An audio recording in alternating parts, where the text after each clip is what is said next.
একদিন এই মেয়েটি বাড়িতে বসে মোবাইলে সেলফি তুলছিল, কিন্তু হঠাৎ করে মোবাইলের মধ্যে থেকে একটা হাত বের হয়ে আসে, যেটা দেখে মেয়েটি অনেক ভয় পেয়ে মোবাইলটিকে ফেলে দেয়। তবে মোবাইলের মধ্যে থেকে তার মতো দেখতে একটা মেয়ে বের হয়ে আসে, যে কিনা মেয়েটিকে ধরে মোবাইলের মধ্যে বন্দি করে দেয় এবং সে মেয়েটিকে মোবাইলের মধ্যে থেকে ডিলিট করে দেওয়ার চেষ্টা করতে থাকে। কিন্তু হঠাৎ মেয়েটির বয়ফ্রেন্ড তার বাসায় চলে আসে, যার কারণে মোবাইলের মধ্যে থেকে বের হওয়া মেয়েটি মোবাইলটিকে রেখে আয়নার সামনে গিয়ে সফটওয়্যার দিয়ে নিজেকে সুন্দর বানাতে শুরু করে দেয় এবং সে কয়েক মিনিটের মধ্যে নিজেকে সুন্দর বানিয়ে ঘরের দরজা খুলে মেয়েটির বয়ফ্রেন্ডকে বাড়িতে নিয়ে আসে।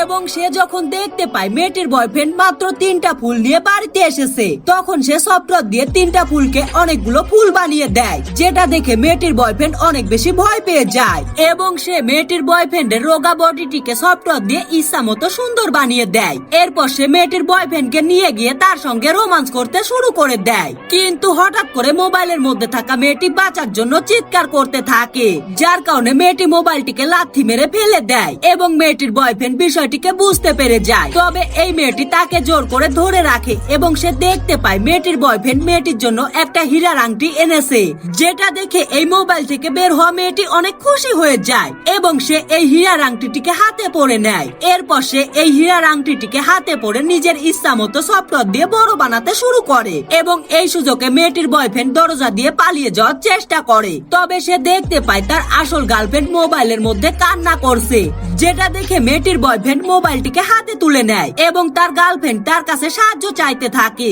এদিকে মোবাইল থেকে বের হওয়া মেয়েটির চার্জ শেষ হয়ে যায়, যার কারণে সে মোবাইলটিকে মেয়েটির বয়ফ্রেন্ডের হাতে দেখে তার হাত থেকে মোবাইলটিকে কেড়ে নিয়ে চার্জে লাগিয়ে দেয়। তবে মোবাইলের মধ্যে থাকা মেয়েটি নিজের পা দিয়ে চার্জ হওয়া বন্ধ করে দেয়, যার কারণে মোবাইল থেকে বের হওয়া মেয়েটি বিষয়টি দেখে রেগে গিয়ে মোবাইলটিকে ভেঙে ফেলে এবং সে বিদ্যুতের মধ্যে আঙ্গুল দিয়ে নিজেকে চার্জ করে। তবে মেয়েটির বয়ফ্রেন্ড বিষয়টিকে দেখে বিদ্যুতের সুইচটিকে অফ করে দেয়, যার কারণে মোবাইল থেকে বের হওয়া মেয়েটি রেগে গিয়ে ছেলেটির ওপর হামলা করে দেয়। তবে তার চার্জ শেষ হয়ে যাওয়ার কারণে সে অদৃশ্য হয়ে যায় এবং তখন ছেলেটি ভাঙা মোবাইলটিকে জোড়া লাগিয়ে তার গার্লফ্রেন্ডকে আবারও বাঁচিয়ে নেয়।